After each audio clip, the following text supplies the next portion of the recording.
ಇದನ್ನ ನಂಬೋದು ನಿಮ್ಗೆ ಕಷ್ಟ ಆಗ್ಬೋದು, ಆದ್ರೆ ಇದು 100% ಸತ್ಯ. ಈ ಒಂದು ಸಣ್ಣ ಅಭ್ಯಾಸ ನಿಮ್ಮ ದೇಹಕ್ಕೆ ಎಂಥ ಲಾಭಗಳು ತಂದ್ಕೊಡುತ್ತೆ ತಿಳ್ಕೋಣ. ಮಹಿಳೆ ಪುರುಷರ ಇಬ್ಬರು ಹಾರ್ಮೋನ್ಗೂ ಬೆಸ್ಟ್. ಒಂದ್ 10 ನಿಮಿಷ ಸಿಕ್ಕಿದ್ರೆ ಸಾಕು, 1 ತಿಂಗಳಿಗಾಗಷ್ಟು ಮಾಡ್ಬಿಡ್ಬೋದು. ಮೊದಲು ರೋಸ್ಟೆಡ್ ಚೆನ್ನ ಅಥವಾ ಹುರಿಗಡ್ಲೆನ ತಗೊಳ್ಳಿ ಆಯ್ತಾ. ಇದರಲ್ಲಿ ಪ್ರೋಟೀನ್ ಮತ್ತೆ ಫೈಬರು ಜಾಸ್ತಿ ಇರುತ್ತೆ. ನಿಮ್ ದೇಹಕ್ಕೆ ದೀರ್ಘಕಾಲ ಶಕ್ತಿ ನೀಡುತ್ತೆ ಮತ್ತೆ ಹಸಿವನ್ನು ಕೂಡ ನಿಯಂತ್ರಿಸುತ್ತೆ. ಸ್ವಲ್ಪ ಬೆಲ್ಲ ತಗೋಣ, ಯಾಕಂದ್ರೆ ಕಬ್ಬಿಣದ ಅಂಶ ಇದರಲ್ಲಿ ಸಮೃದ್ಧವಾಗಿರುತ್ತೆ. ಹಿಮೋಗ್ಲೋಬಿನ್ ಮಟ್ಟವನ್ನ ಹೆಚ್ಚಿಸ್ಲಿಕ್ಕೆ ಮತ್ತೆ ರಕ್ತಹೀನತೆ ಅಂದ್ರೆ ಅನಿಮಿಯಾನ ತಡಿಲಿಕ್ಕೆ ಸಹಾಯ ಮಾಡುತ್ತೆ.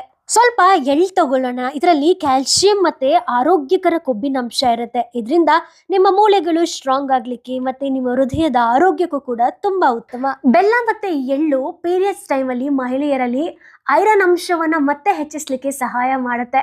ಎಳ್ಳು ಹಾರ್ಮೋನ್ ಸಮತೋಲನಕ್ಕೆ ಮತ್ತೆ ಋತುಚಕ್ರದ ನೋವನ್ನು ಕಡಿಮೆ ಮಾಡಲಿಕ್ಕೆ ಸಹಕಾರ ಆಗುತ್ತೆ. ಎಳ್ಳು ಮತ್ತೆ ಕಡಲೆಯಲ್ಲಿರುವಂತಹ ಕ್ಯಾಲ್ಸಿಯಂ ಮತ್ತು ಮೆಗ್ನೀಷಿಯಂ ಅಂಶ ಮೂಳೆಗಳ ಸಾಂದ್ರತೆಯನ್ನು ಕೂಡ ಹೆಚ್ಚುತ್ತೆ. ಅಂದ್ರೆ ವಿಶೇಷವಾಗಿ ವಯಸ್ಸಾದಂತೆ ಮಹಿಳೆಯರಲ್ಲಿ ಕಂಡು ಬರೋ ಮೂಳೆ ಸವೆತನ್ನು ಕೂಡ ತಡೆಗಟ್ಟುತ್ತೆ. ಸ್ವಲ್ಪ ಸೋಂಪು ತಗೊಳ್ಳೋಣ. ಈ ಸೋಂಪು ಗ್ಯಾಸ್ಟ್ರಿಕ್ ಮತ್ತೆ ಹೊಟ್ಟೆ ಉರಿ, ಹೊಟ್ಟೆ ಉಬ್ಬರನ್ನ ಕಡಿಮೆ ಮಾಡಿ ನಮ್ಮ ಜೀರ್ಣಕ್ರಿಯೆಯನ್ನ ಸುಗಮವಾಗಂಗ್ ಮಾಡ್ಬಿಡುತ್ತೆ. ತುಪ್ಪ ಬೇಕೇ ಬೇಕು, ಯಾಕೆಂದ್ರೆ ಇದರಲ್ಲಿ ಬ್ಯೂಟರಿಕ್ ಆಸಿಡ್ ಇರುತ್ತೆ. ಇದು ನಮ್ಮ ಕರುಳಿನ ಆರೋಗ್ಯ ಕಾಪಾಡುತ್ತೆ. ಸೋಂಪಿನ ಜೊತೆ ತುಪ್ಪ ಸೇರಿದಾಗ ಜೀರ್ಣಕ್ರಿಯೆ ಇನ್ನೂ ಸುಗಮವಾಗಿ ಸಾಗುತ್ತೆ.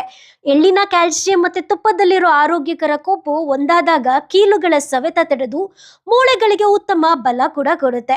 ತುಪ್ಪ ಮತ್ತೆ ಬೆಲ್ಲ ಸಂಯೋಜನೆಯಾದಾಗ ರಕ್ತವನ್ನ ಶುದ್ಧೀಕರಿಸಿ ಚರ್ಮಕ್ಕೆ ನೈಸರ್ಗಿಕ ತೇವಾಂಶ ನೀಡಿ ಕಾಂತಿಯನ್ನ ಹೆಚ್ಚುತ್ತೆ.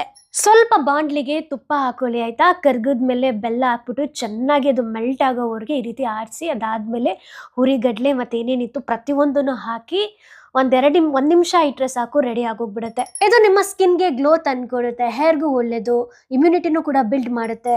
ಎಳ್ಳು ಮತ್ತೆ ರೋಸ್ಟೆಡ್ ಚೆನ್ನದಲ್ಲಿ ಜಿಂಕ್ ಇರುತ್ತೆ. ಇದು ಪುರುಷರ ಹಾರ್ಮೋನ್ನ ಸಮತೋಲನ ಮಾಡ್ಲಿಕ್ಕೆ ಮತ್ತೆ ಅವ್ರಿಗೆ ಶಕ್ತಿ ಬೆಂಬಲ ನೀಡಲಿಕ್ಕೆ ಸಹಾಯ ಮಾಡುತ್ತೆ.